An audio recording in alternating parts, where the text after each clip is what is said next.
मैं पुलिस में मुलाजमत करता था। मेरी ड्यूटी दिन 2 बजे से लेकर रात 10 बजे तक जंगलात में होती थी।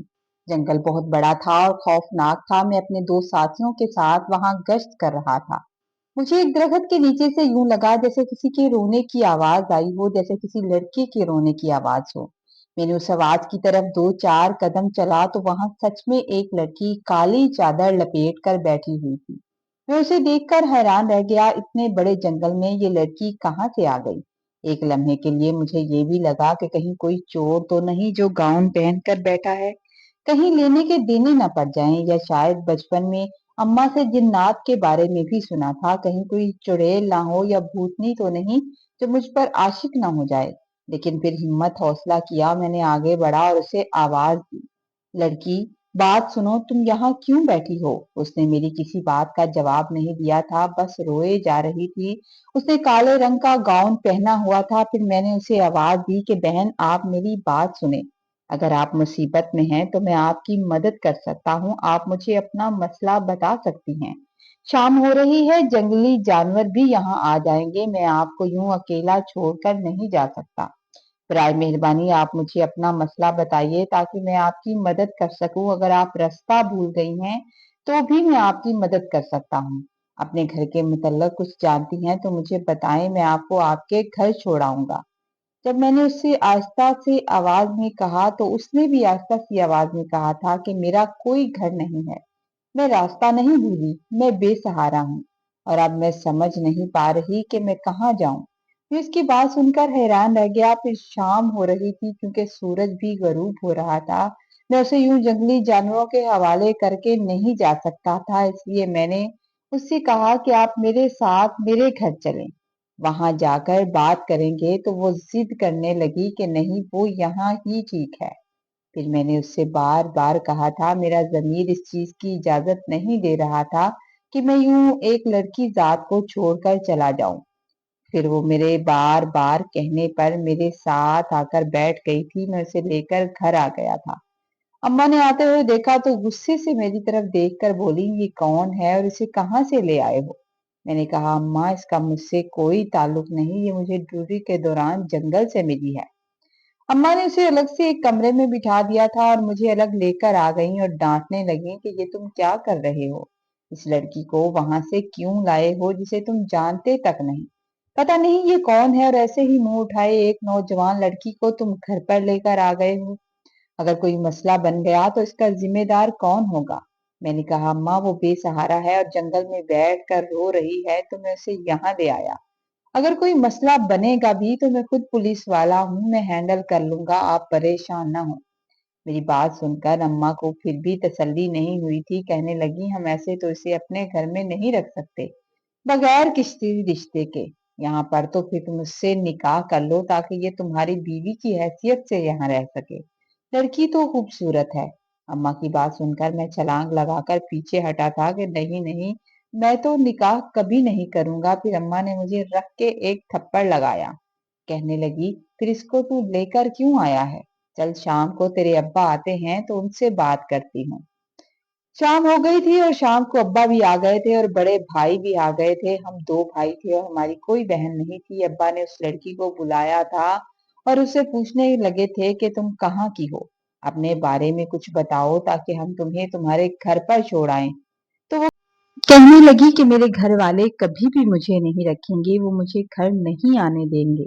अगर आप मुझे ले भी गए तो अब्बा ने पूछा कि ऐसी क्या बात है जो वो तुम्हें घर नहीं रखेंगे? तुमने ऐसा क्या जुर्म किया है? तो इस बात पर वो रोने लगी। कहने लगी, मैं तलाक याफ्ता हूँ, हमारे खानदान में तलाक को बहुत बुरा समझा जाता है, इसलिए मेरे घर वालों ने मुझे घर में नहीं रखा। हम सब उसकी बात सुनकर हैरान हो गए। फिर वो अपने बारे में बताने लगी कि मेरी शादी मेरे अब्बा की मर्जी से हुई थी। वो शख्स मुझसे काफी बड़ा था, लेकिन हमारे यहाँ इतनी जुर्रत नहीं होती कि शादी से या बड़ों की मर्जी के खिलाफ जाकर इनकार किया जाए। इसलिए मैंने चुपचाप हाँ कर दी थी। लेकिन मेरी सास एक सख्त औरत थी और वो बहुत ही असूलों वाली थी। शादी के एक हफ्ते बाद वो मुझे अपने भाई के बेटे की शादी पर अपने साथ ले गई। वहां मेरे सारे जेवर जो मेरे बैग में थे वो चोरी हो गए। अल्लाह जाने वो किसने चुराए थे। घर वापस आते ही हमारे घर में एक लड़ाई शुरू हो गई थी। मेरी सास ने कहा कि इतनी गैर जिम्मेदार औरत जो अपना जेवर नहीं संभाल सकी, मैं उसे घर में रखने को तैयार नहीं हूँ। फिर उसने अपने बेटे से कहा कि इसे फौरन तलाक देकर फारग करो, इसने इतना बड़ा नुकसान कर दिया है। मैंने उनकी बहुत मिन्नत की मगर उसने मुझे तलाक दे दी, और जब मैं तलाक लेकर घर आई तो मेरे घर वालों ने मुझे घर नहीं आने दिया। हमारे वहां पर तलाक को बहुत बुरा और बहुत बेइज्जती की बात समझी जाती थी और एक गाली समझा जाता था।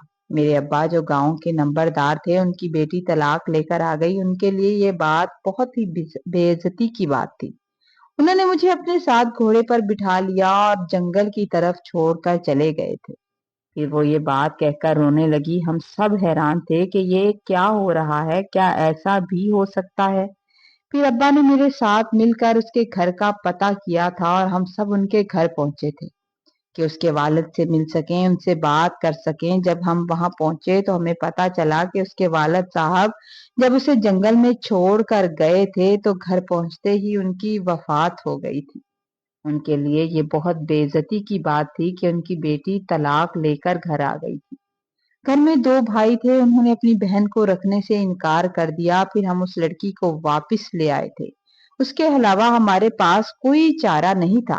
अब्बाजान ने साफ लफ्जों में अरशाद फरमा दिया था कि इस लड़की से अब तुम्हारा निकाह होगा। जब तुमने नेकी की है तो अब इस नेकी को पूरी तरह से निभाओ। मगर मैं दिल से इस फैसले के हक में नहीं था। मैंने वजाहत के साथ अर्ज किया कि अब्बा, बड़े भाई मुझसे बड़े हैं और वो रवायत के मुताबिक उनकी शादी होनी चाहिए। बड़े भाई इंतहाई शरीफ और नरम मिजाज के थे। उन्होंने बिना किसी हुज्जत के सिर्फ अब्बा के हुक्म की तामील में खामोशी से सर झुका दिया था और खामोशी से उनकी बात मान ली थी। बड़े भाई को फिर कुर्बानी देना पड़ी थी और उनका निकाह उस लड़की से हो गया था। वो बहुत समझदार लड़की थी। कुछ दिनों के बाद ही हमें अंदाजा हो गया था कि वो लड़की बहुत समझदार है, या शायद वक्त की मुश्किलात ने उसे बहुत समझदार और जिम्मेदार बना दिया था। वो हर काम समझदारी से करती थी। अम्मा उससे बहुत खुश थी। फिर उसने 4 बेटों को जन्म दिया था। हाँ, अक्सर अपने बहन भाइयों को याद करके भाभी रोया करती थी, मगर हम उनके लिए कुछ नहीं कर सकते थे।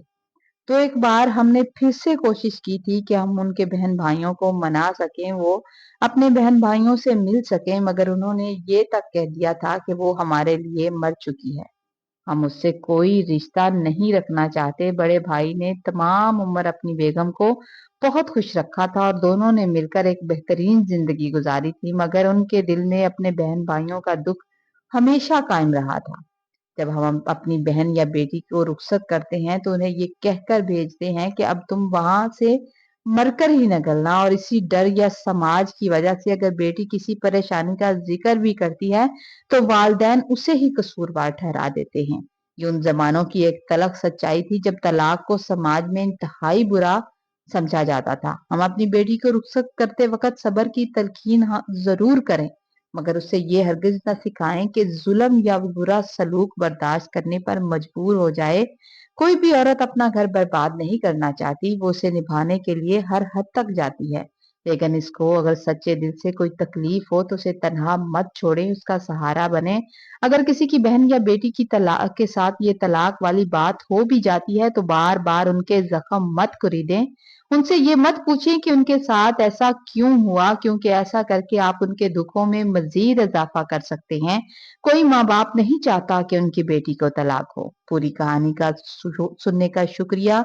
आप अपने घरों में खुश रहिए, आबाद रहिए और एक प्यारा सा लाइक और कमेंट करके जरूर जाइएगा।